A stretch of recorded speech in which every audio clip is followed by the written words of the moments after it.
Kumusta po mga mahal naming taga-subaybay? Sana po ay nasa mabuting kalagayan kayo at may panahon para samahan kami sa atin pong pagtalakay. Ako po ang kapatid na Orly de Guzman. Ako po ang kapatid na Claudio Aro Jr. Magandang araw po, Ka-Orly. At magandang araw po sa lahat ng mga sumusubaybay sa atin pong palatuntunan. Ang ating pag-usapang kapatid na Clouds ay ang ukol sa dalawang uri ng tao sa pagbabalik ng ating Panginoong Hesukristo. Okay. Alam ng marami na may paghuhukom. Alam ng marami na muling paririto ang ating Panginoong Hesukristo. Ang hindi alam ng iba ay merong dalawang uri ng naghihintay sa Kanya. Merong mapapalad at merong mga sawimpalad. Opo, kaya yung mga tao na naghihintay din sa pagdating ng Panginoong Hesukristo po, akala nila na pagdating ng Panginoong Hesukristo, makakasama sila doon sa mga maliligtas, sa mga magiging mapalad. Como meron daw silang relihiyon o kaya opo. ay sumasampalataya sila sa Panginoong Hesukristo. Alam nilang siya'y babalik. Akala ng iba, como meron silang ganung paniniwala, sufisyente na yon para ibilang sila na mapapalad sa pagbabalik ng Panginoong Hesukristo. Pero unahin natin ang tanong, bakit siguradong babalik siya? O muli siyang paririto? Sino bang nangako na muling paririto ang ating Panginoong Hesukristo? Pinangako po mismo yan ng ating Panginoong Hesukristo. At ang katunayan, mababasa po natin sa kanyang pahayag, dito po sa Juan, sa 14, mga talatang 2 hanggang 4, ganito po ang pahayag ng ating Panginoong Hesukristo. Sa bahay ng aking ama ay maraming tahanan. Kung di gayon, ay sinabi ko sana sa inyo. Sapagkat ako'y paroroon upang ipaghanda ko kayo ng dakong kalalagyan. At kung ako'y pumaroon at kayo'y maipaghanda ng kalalagyan, ay muling paririto ako at kayo'y tatanggapin ko sa aking sarili, upang kung saan ako naroroon, kayo naman ay dumuon, at kung saan ako paroroon, ay nalalaman ninyo ang daan. Hindi po natin dapat pag-alinlanganan itong pangako pong ito ng ating Panginoong Hesukristo sapagkat talagang tutuparin niya po ito. Ano pangako niya batay sa ating binasa? Ang Panginoong Hesukristo po, ang sabi niya, sa bahay ng aking ama, maraming tahanan, ako'y paroroon upang ipaghanda ko kayo ng dakong kalalagyan. At kung ako'y pumaroon at kayo may ipaghanda ng kalalagyan, ay muling paririto ako. Kaya maraming mga nag-aabang dyan o naghihintay eh. Opo. Kasi alam nila, nangako ang Panginoong Hesukristo na muli siyang paririto. At sa kanyang pagpunta sa Ama sa langit, ay kanyang ipinaghahanda ng dakong kalalagyan ang mga tao na kanyang ililigtas. At sa pagbabalik ng Panginoong Hesukristo na inay sa araw ng paghuhukom, kapatid na Clouds, ano ang dala niya na ito ang dapat kasabikan ng lahat ng tao? Pakinggan po natin ang pahayag pa rin ng Panginoong Hesukristo, kapatid na Orly. Dito po sa Apokalipsis 22, ang talata naman po ay 12. Ganito po ang kanyang sinasabi. Narito, darating na ako sa lalong madaling panahon. Dala ko ang aking gantimpala sa bawat isa, ayon sa kanyang ginawa. Sa pagparito po ng ating Panginoong Hesukristo, sa araw po ng paghuhukom, ang sabi niya, dala ko ang aking gantimpala sa bawat isa ayon sa kanyang ginawa. Kaya yung pagtanggap ng gantimpala, kapatid na Clouds, ang isang salalayan nun o batayan nun ay kung ano ang ginawa ng tao samantalang siya ay nandito pa sa lupa. Opo. Hindi yung kung ano ginawa ng iba. Kasi merong ganun eh, na pagka namatay na yung kamag-anak na buhay, ang gumagawa daw ng paraan para yung namatay ay makabahagi doon sa dalang gantimpala ng ating Panginoong Hesukristo. Papamisa po. Oo. Ano pa ang halimbawa ng ginagawa nila? Nagpapadasal, di ba? Indulhensya po. Oo, nagtitirik ng kandil at iba't iba pa. Hindi po yun ang ikaliligtas ng tao at hindi yun ang paraan para matanggap niya yung gantimpala dala ng Panginoong Hesukristo, kundi kung ano ang ginawa ng tao samantalang siya ay nabubuhay pa, yun ang dapat maintindihan. Opo. Ngayon, kasi nga marami nag-aabang o naghihintay sa pagbabalik ng Panginoong Hesukristo at asang-asa sila na makakabahagi sila doon sa dalang gantimpala ng Panginoong Hesukristo. Pero ayon sa Biblia, sinong naghihintay sa kanyang pagbabalik ang magiging mapalad sapagkat makakabahagi sa gantimpalang dala ng Panginoong Hesukristo? Pakinggan po natin ang pahayag po ni Apostol Pedro sa kanyang ikalawang sulat sa 3 at 14. Ganito po ang kanyang sinasabi. Kaya nga mga minamahal, yamang kayo'y nagsisipaghintay ng mga bagay na ito, ay pagsikapan ninyong masumpungan kayo sa kapayapaan na walang dungis at walang kapintasan sa paningin niya. Tinitiyak po ni Apostol Pedro kung sino po ang mga naghihintay kay Kristo na magiging mapalad, kapatid na Orly. Silaan niya yung mga masusumpungan na nasa kapayapaan. At dyan binanggit din kung anong dapat maging uri nung nasa kapayapaan. Opo, walang dungis at wala pong kapintasan. Abangan natin mamaya kung paano matutupad sa tao yon. Pero liwanagin muna natin sa ating mga taga-subaybay, saan naroon yung kapayapaan na dapat doon datna ng Panginoong Hesukristo ang tao para maging mapalad siya sa muling pagparito ng Panginoong Hesukristo. Ganito po ang itinuturo sa Kolosas sa 3 at 15. Ito po ay pahayag ng apostol na si Pablo. At maghari sa inyong puso ang kapayapaan ni Kristo, na diya'y tinawag din naman kayo sa isang katawan, at kayo'y maging mapagpasalamat. Ang kapayapaan po, kapatid na Orly, ay matatamo ng tao sa isang katawan. Yung pong sabi ng Biblia. Hindi kahit saan meron Hindi nun. po kahit saan. Nasa isang katawan lang. Nililiwanag ba ng Biblia, kapatid na Clouds, kung alin yung katawan na kinaroroonan ng kapayapaan? Opo, niliwanag po. Ang binasa natin, Kolosas 3:15. Basahin po natin yung nasa Kolosas pa rin, sa 1 at 18. Ito po ang paliwanag ni Apostol Pablo. At siya ang ulo ng katawan sa makatwid bagay ng iglesia. Ang katawan po, ayon kay Apostol Pablo, ito po ang iglesia. Kaya ang kapayapaan na tinutukoy na dapat doon datna ng tao ay ang iglesia. Kaya dito pa lang masisiguro na natin, kapatid na Clouds, na yung mga mapapalad sa pagbabalik ng Panginoong Hesukristo, meron silang iglesia na kinaaniban. Opo. Ipuwera na po natin yung ayaw sa iglesia. Merong ganung grupo. Hindi anya kami iglesia. Hindi namin kailangan ng iglesia. Paano ngayon yan? Ang darat na mapalad nasa iglesia. Iglesia ang pangulo ang Panginoong Hesukristo. At sinasabi rin ba sa Biblia kung ano ang pangalang itinawag ng mga apostol sa iglesyang katawan ng Panginoong Hesukristo? Sinasabi rin po ng Biblia, ang pangalan ng iglesyang itinatawag po sa katawan ni Kristo. Sa Roma 16:16, ganito po kung tawagin ni Apostol Pablo ang iglesia na katawan po ni Kristo. Magbatian kayo ng banal na halik. Lahat ng iglesia ni Kristo ay bumabati sa inyo. Napakaliwanag po ng pangalan ng iglesia na katawan ni Kristo. Iglesia ni Kristo. Kaya ang mga mapapalad sa pagbabalik ng Panginoong Hesukristo, kaanib po sa tunay na iglesia ni Kristo.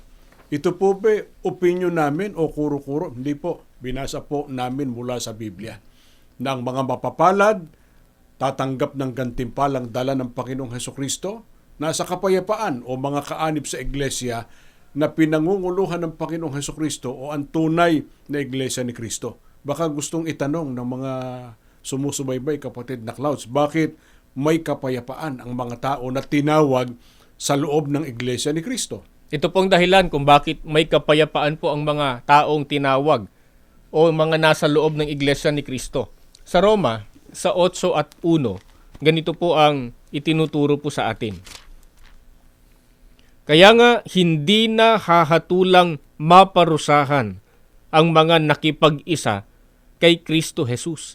Ito po dahilan kaya may kapayapaan ng mga nasa iglesia ni Kristo, yung mga kaanib. Kasi hindi na po sila hahatulang maparusahan. At tiyak kung sinong hindi hahatulang maparusahan. Opo, ang sabi po ng Biblia, ang mga nakipag-isa kay Kristo Jesus, sila po yung mga kaanib sa iglesia ni Kristo. Buti niliwanag mo kasi nga merong ang paniniwala, kaisa sila ng Panginoong Hesukristo kasi sila ay nananampalataya sa Kanya. Kinikilala daw nilang personal nilang tagapagligtas ang Panginoong Hesukristo. Pero sino ba yung mga nakipag-isa kay Kristo? Batay doon sa binasa nating mga talata kanina. Ang mga kaanib po sa katawan ni Kristo o ang mga kaanib sa kanyang iglesia. Kung bakit kaisa niya? Kasi po, pag nasa iglesia ni Kristo, nasa loob ng iglesyang katawan ni Kristo. Opo. At ang Panginoong Hesukristo ang ulo ng iglesyang katawan niya. Kaya nakipag-isa sa kanya ang mga kaanib sa iglesia ni Kristo. Baka itanong uli ng mga sumusubaybay, pare-pareho lang naman tayong nagkamali, nagkasali. Lahat naman ng tao ay nahulog sa pagkakasala. Pero bakit hindi na parurusahan ang mga kaanib sa tunay na iglesia ni Kristo? Ito pong itinuturo ng Biblia dyan. Sa Roma, sa 8:33 hanggang 34, basahin po natin.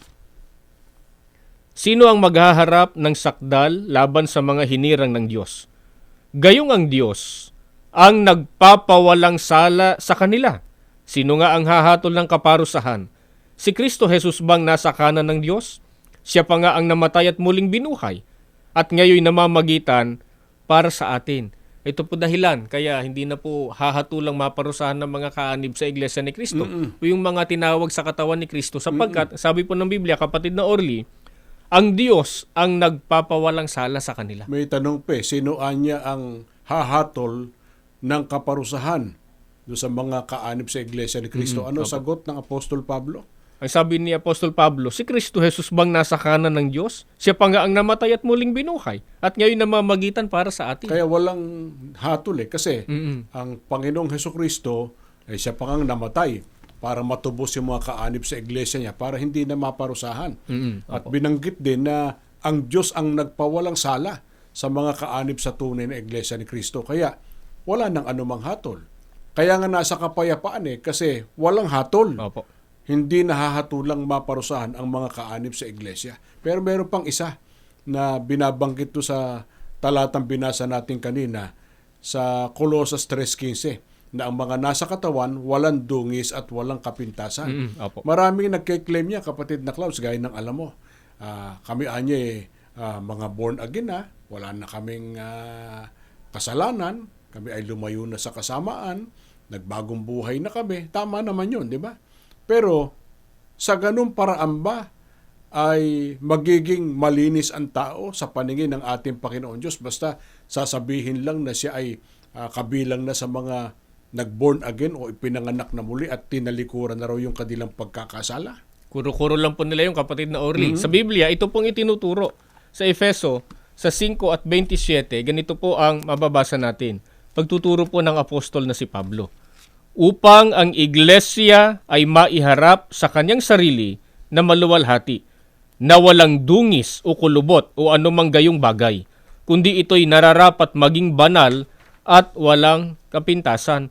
Ang parang po, parang tao maging walang dungis, maging banal sa paningin ng Panginoong Hesus at ang ating Panginoong Diyos, ay kinakailangan mapabilang po siya sa iglesia. Bakit? Anong dahilan? Dahil ang iglesia po, ang sabi ni Apostol Pablo, ang ihaharap kay Kristo na maluwalhati, walang dungis o kulubot o gayong mga bagay. Tama na ipasya ng tao na maging karapat-dapat sa harap ng Diyos maging malinis, maging banal.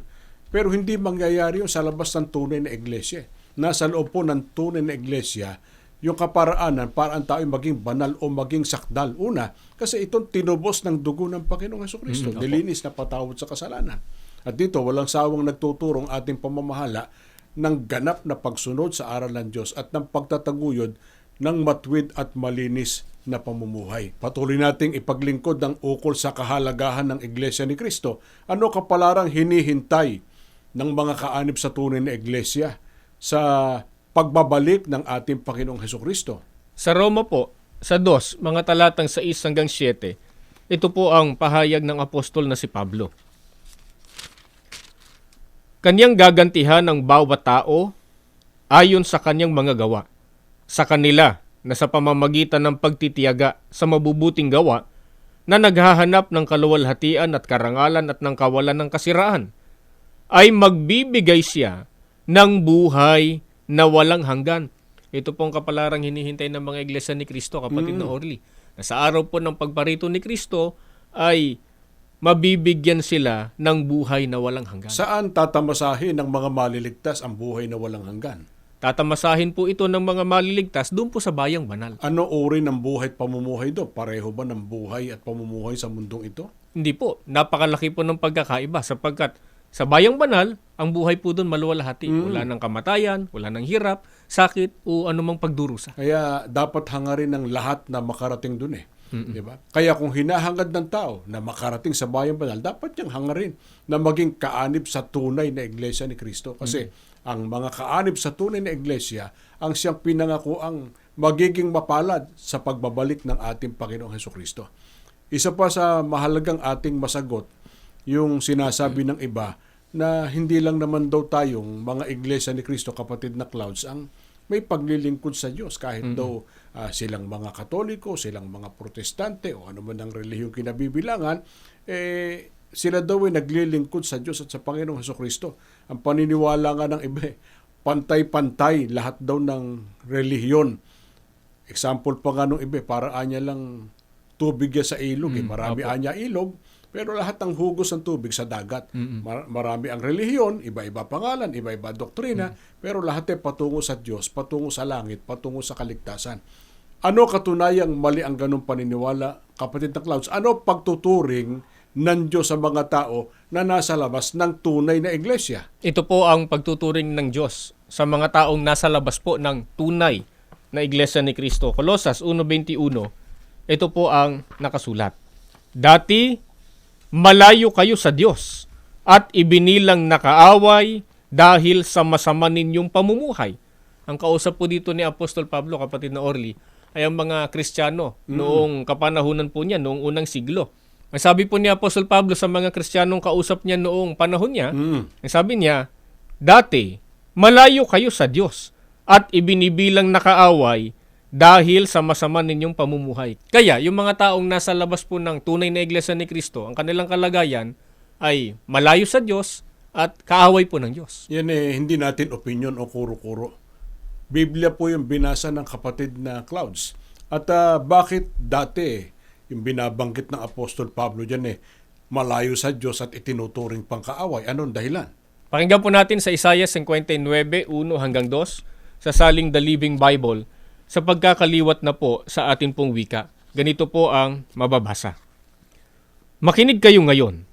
Ang Panginoon ay hindi napakahina upang iligtas kayo at hindi siya nabibingi. Naririnig niya kayo kapag kayo tumatawag. Ngunit ang problema ay pinutol ng inyong mga kasalanan ang inyong kaugnayan sa Diyos.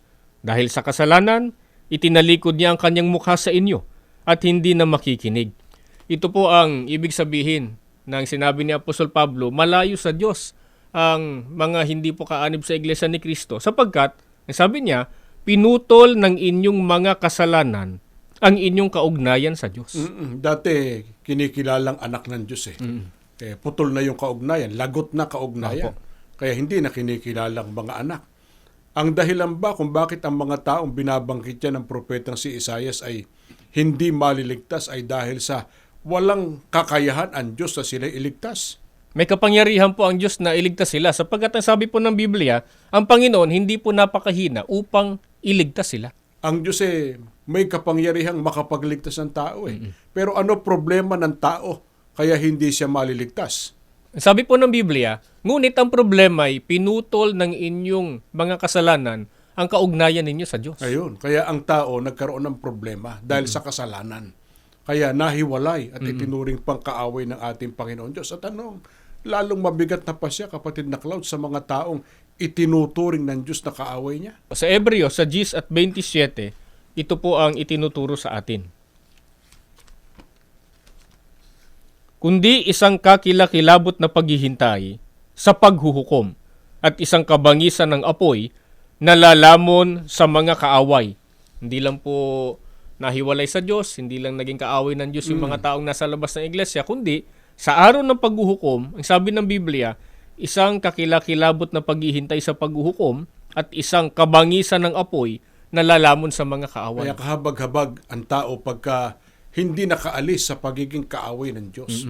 Kahit po sabing may relihiyon siya o may paglilingkod, hindi magtatamo ng kaligtasan kasi may pasya na ang kaaway po ng Diyos ay lalamunin ng apoy. Wala na ba solusyon para yung taong nahiwalay sa Diyos, naging kaaway niya, tinakdaan ng walang hanggang kapahamakan ay magtamo ng kaligtasan? Meron pa pong solusyon. Ito po ang solusyon. Efesos 2:13. Ganito po ang pahayag po ng apostol na si Pablo. Datapot ngayon kay Kristo Jesus kayo, na noong panahon ay nalalayo, ay inilapit ng dugo ni Kristo. Ito pong kailangan, kapatid na Orly. Yung mga malayo sa Diyos, itinuring na kaaway, kinakailangang mailapit po sila sa pamamagitan ng dugo ni Kristo. Yun ang solusyon.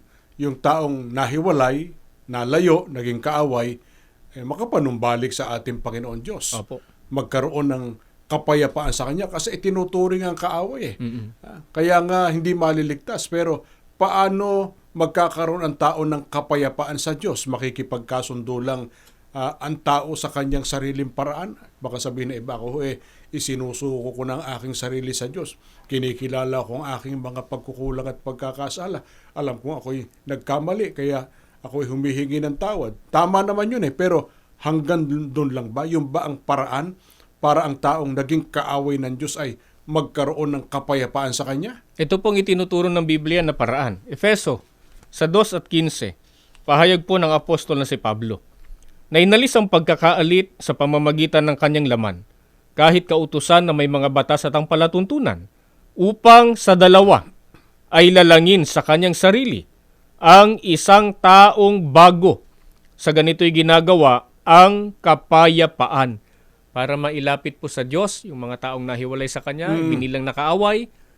Kinakailangan po mapabilang siya sa isang taong bago na nilalang po ng ating Panginoong Hesukristo. Mulaan niya sa dalawa, di ba? Nilalang ng Panginoong Hesukristo ang isang taong bago. At nang malalang ang isang taong bago, ang nangyari ay ang kapayapaan ng mga tao sa Diyos. Hindi na ho kaaway kasi may kapayapaan Balikan nga natin, total binasa natin kanina, alin yung dalawa na bumubuo sa isang taong bago? Yung dalawa po na tinutukoy ng Biblia na sa pamamagitan noon nabuo ang isang taong bago, una, yung katawan, na yun pong iglesia, at si Kristo, na ulo po ng iglesia. Yun ang binasa natin kanina sa Colosas 1:18. Ang Panginoong Hesukristo'y ulo, ang iglesia katawan, isang ulo, isang katawan, isang taong bago. At binasa na rin natin kung ano pangalan ng iglesia na ang pangulo ay ang ating Panginoong Hesukristo. Opo. Ito ay ang iglesia ni Kristo. Ngayon, ano ang natitiyak ng mga tao, kapatid na Klaus, na nakasundo na ng Diyos? Kasi may kapayapaan na sa Kanya, kasi kaanib na sa tunay na iglesia ni Kristo. Ito po ang natitiyak. Roma 5:10. Ganito po ang pagtuturo sa atin. Katiyakan po ng mga taong kaanib sa iglesia ni Kristo. Dati, tayo'y mga kaaway ng Diyos. Ngunit ngayon, tinatanggap na niya tayong mga kaibigan, alang-alang sa pagkamatay ng kanyang anak. Kaya tiyak ang pagkaligtas natin sa pamamagitan ng pagiging buhay ni Kristo. Ito po natitiyak ng mga taong naging kasundunan ng Diyos. Dahil po kay Kristo ang kaligtasan sa pamamagitan po ng Panginoong Hesukristo. At tiniyak dyan kung sino yung mga taong nakasundo ng Diyos, naging kaibigan niya, dating kaaway. Sila yung mga dahilan ng kamatayan ng Panginoong Hesukristo. Sila yung mga tinubos ng dugo ng ating Panginoong Hesukristo. At ang tinubos po ng dugo ng Panginoong Hesukristo, binasa po namin kanina, ito po ay ang iglesia ni Kristo. Kaya, ang mga mapapalad sa araw ng paghuhukom, sa pagbabalik ng Panginoong Hesukristo, ay ang mga kaanib sa tunay na iglesia ni Kristo. Sa kapalaran pong ito, nais naming makasama kayo. Kaya ginagamit po ng iglesia ni Kristo sa pangunguna po ng aming tagapamahalang pangkalahatan ang lahat ng mabibisang paraan para makarating po sa inyo kung gaano kahalagang iglesia ni Kristo. Narito po ang ating kapayapaan sa Diyos at narito po ang kaligtasan ng ating kaluluwa. Salamat po sa inyong pagsubaybay. Kami po'y nag-aanyaya. Samahan niyo po kami sa pananalangin. Ama namin Diyos, salamat po ng marami. Opo. Patuloy mo pong ginagamit na kasangkapan ng palatuntunan ito. Amen. Para maghayag ng kahalagahan ng pagiging iglesia ni Kristo. Opo. Narito pong aming kapayapaan sa iyo at narito ang aming kapalaran sa pagbabalik ng aming Panginoong Hesukristo. Amen. Panginoong Jesus, pagpalain po ang programang ito, Opo. makaakit pa ng maraming mga tao na makakasama namin Opo. sa tunay na paglilingkod po sa iyo. Ama namin Diyos, pagpalain mo po ang buong iglesia Opo. sa pangunguna po ng aming tagapamahalang pangkalahatan. Amen. Hinihiling namin ng lahat sa pangalan po ng aming Panginoong Hesukristo. Amen. Amen. Naway nakatulong kami sa inyong patuloy na pagsusuri. Naway nasukat ninyo kung ang inyong pinaniniwalaan ay ayon ba sa Biblia o kuro-kuro lang ng tao. Maraming salamat po sa inyong pagsubaybay sa palatuntunan ito. Sumaatin nawang lagi ang pagpapala ng Panginoong Diyos. Mga mahal naming taga-subaybay, patuloy po namin kayong inaanyayahan Nasubaybayan pa po ang iba pang mga religious programs ng INC Radio at ng INC TV. At mag-subscribe po kayo sa YouTube channel na Seek the Truth. Maraming salamat po.